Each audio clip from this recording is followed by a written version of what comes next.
like a cup of coffee for your head. Assalamualaikum warahmatullahi wabarakatuh. Perkenalkan, nama saya Siti Ariska. Assalamualaikum warahmatullahi wabarakatuh. Perkenalkan, nama saya Nadia Wulandari. Assalamualaikum warahmatullahi wabarakatuh. Perkenalkan, nama saya Derliana Sari Siregar. Kami bertiga dari kelompok 5, 6 DPGMI Uinsus Riau akan menjelaskan tentang Islam di Malaysia. Selamat menyaksikan. Sebelum kita memasuki materi yang pertama, perlu kita ketahui bahwa pada awalnya Malaysia adalah kerajaan federal di Asia Tenggara yang terletak di Semenanjung Malaka dan sebagian Kalimantan Timur, yang penduduknya mayoritas Islam, sehingga syariat Islam pada waktu itu ditegakkan dengan baik dan benar. Munculnya Islam di Malaysia berkat jasa para pedagang yang mempunyai semangat tinggi dalam menyiarkan agama Islam dari Arab melalui Malaka, yang saat itu sebagai pusat perdagangan. Karena memang jalur perdagangan merupakan salah satu media alternatif yang efektif dalam mengembangkan dan menyiarkan agama Islam. Selanjutnya, ada faktor yang menyebabkan terpilihnya Malaka sebagai daerah yang strategis. Di antaranya, yang pertama, Malaka itu mempunyai lahan datar yang luas sesuai untuk dijadikan sebagai tempat tinggal dan kawasan bercocok tanam. Yang kedua, bukit-bukit yang berada berdampingan tanah datar dapat digunakan sebagai benteng, keselamatan, dan pertahanan. Yang ketiga, letaknya bertentangan dengan Sumatera yang kaya dengan keperluan perdagangan seperti beras, lada hitam, kapur, emas, dan lain-lain. Yang keempat, faktor yang terpenting sekali karena kedudukan Malaka di tengah-tengah perjalanan laut antara Asia Barat versi India dan Cina. Sangat strategis dijadikan sebagai pelabuhan perantara atau pelabuhan internasional. Materi selanjutnya adalah Islam pada masa kolonial di Malaysia. Jadi, ada beberapa aspek yang dapat dicatat mengenai intervensi kolonial, sehingga ruang gerak, perkembangan, dan pelaksanaan Islam menjadi terbatas. Di antaranya, yang pertama, berkaitan dengan perkembangan hukum Islam. Yang kedua, dampak lain yang juga terkait dengan kolonialisasi Inggris adalah kemerosotan paradigma politik Islam.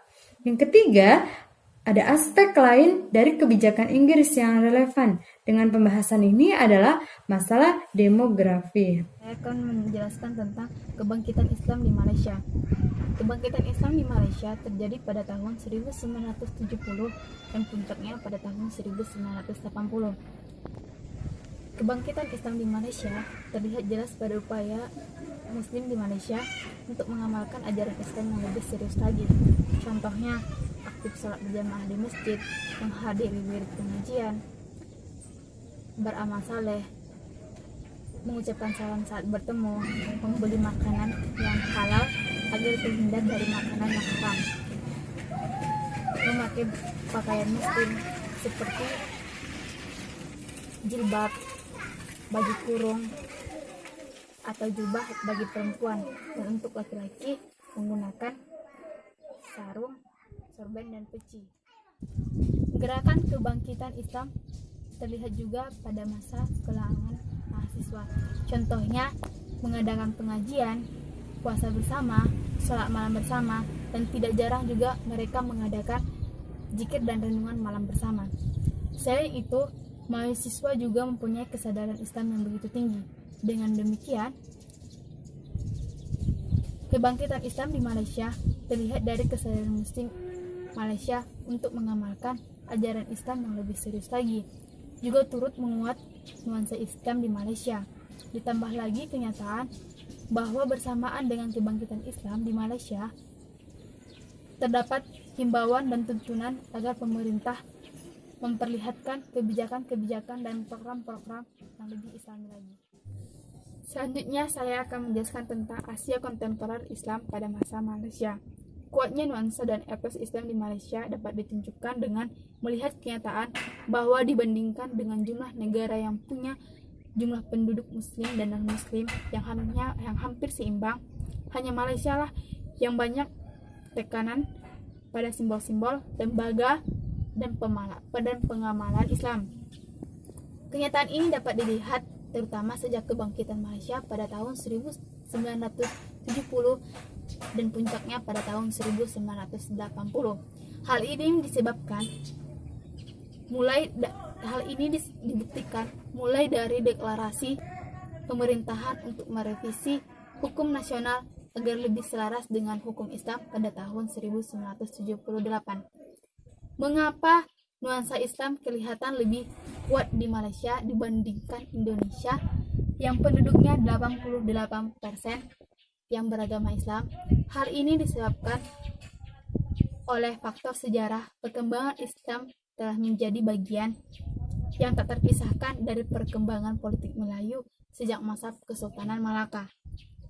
Kendati demikian, kuatnya etos Islam di Malaysia hanya bisa dipahami secara berarti dan realistis jika dihubungkan dengan banyak faktor lain yang telah memperkuat pengaruh Islam dalam berbagai fase sejarah Malaysia. Dalam perkembangan terakhir, dukungan pemerintahan terhadap Islam dapat dilihat dari pembangunan secara besar-besaran pusat Islam Putrajaya serta intensifikasi program-program dan kegiatan keislaman melalui lembaga itu. Selanjutnya, Islam sebagai identitas Melayu. Islam sebagai identitas Melayu yang penting untuk disebutkan ialah adanya hubungan interaksi antara agama dan etnisitas Melayu. Menurut Konstitusi Malaysia, bila dicermati secara tajam, definisi ini punya konotasi politis dan ekonomi serta konsekuensi-konsekuensi logis yang tertentu. Yang perlu menjadi catatan dalam hal ini ialah adanya kesadaran yang kuat di kalangan Melayu akan identifikasi Malay dan dalam Islam. Oleh karena itu, kolerasi Melayu-Islam telah menjadi alat dan sarana yang ampuh bagi politisi Melayu dalam menyatukan dan merangkul komunitasnya. Meninggalkan partai yang berbasis Melayu, bisa disingkat UMNO, dapat dianggap melemahkan komunitas Melayu dalam Islam. Konsekuensinya akan terancam oleh orang-orang kafir. Sebaliknya, kebijakan-kebijakan ekonomi dan politik untuk membantu orang-orang Melayu dapat dimaknai sebagai sarana untuk mempertahankan dan memperkokoh agama Islam. Dari sinilah salah satu terlihat manifestasi dan identifikasi Melayu dalam Islam. Selanjutnya, persaingan UMNO dan PAS dalam isu Islamisasi. Kompetisi atau persaingan antara partai pemerintah dengan oposisi Islam turut punya andil yang relatif besar dan memperkuat etos keislaman di negara Malaysia. PAS adalah partai yang memperjuangkan Islam, bermaksud untuk membentuk negara Islam dan melaksanakan syariat Islam. Masa pendukungnya adalah orang-orang yang Melayu mayoritas Muslim. Sementara itu, UMNO adalah partai pemerintah yang pemimpinnya memegang jabatan-jabatan penting dalam pemerintahan. Mayoritas pendukungnya adalah juga Melayu Muslim yang menginginkan terciptanya suasana dan kondisi Islam di negara tersebut.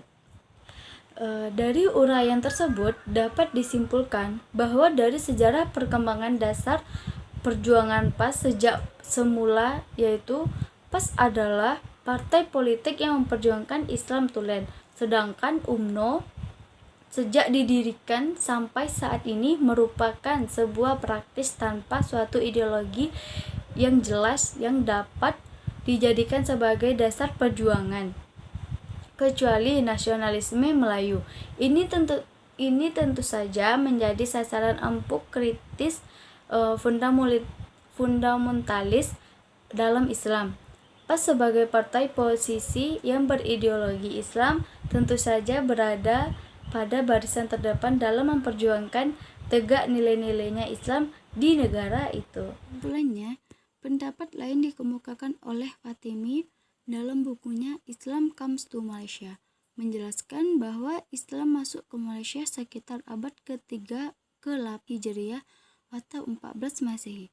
Ia berpegang pada penemuan batu bersurat di daerah Terengganu yang bertanggal 702 Hijriah atau 1303 Masehi.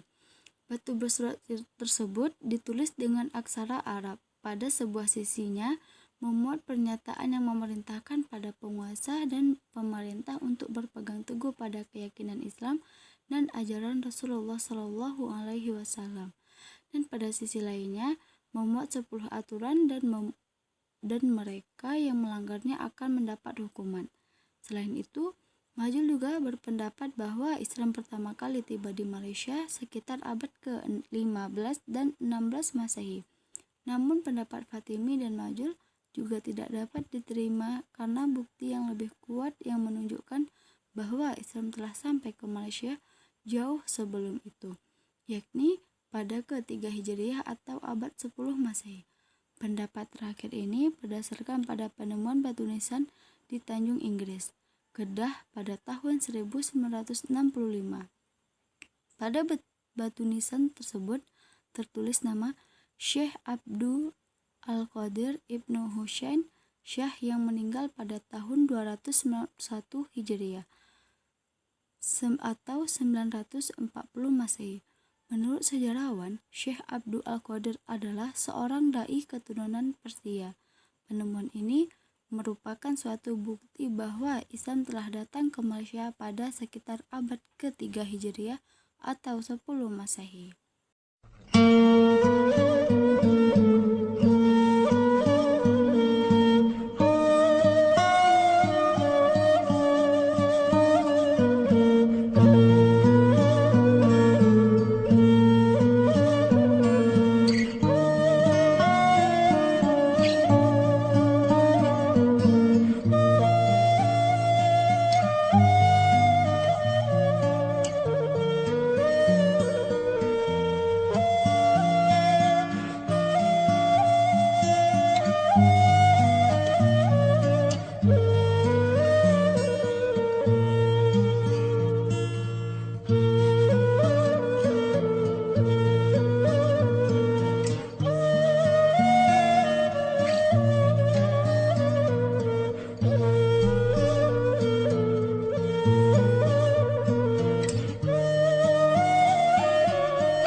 Cukup sekian dan terima kasih. Apabila ada kata-kata kami yang salah, mohon dimaafkan. Assalamualaikum warahmatullahi wabarakatuh.